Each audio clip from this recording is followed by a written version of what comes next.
হাতে রক্ত মাখা দাঁড়ালো চাইনিজ কোরাল। ধীর পায়ে থানার ভিতরে ঢুকছে এক যুবক।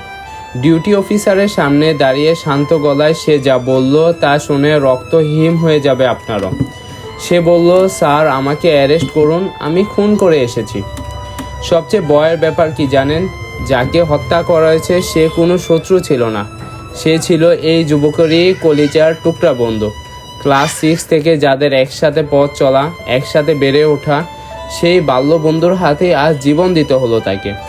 বাবা যায় যে স্কুল মাঠে তারা হাতে হাত রেখে খেলে বড় হয়েছে, ঠিক সেই মাঠেই বন্ধুকে ডেকে নিয়ে কুপিয়ে হত্যা করলো আরেক বন্ধু।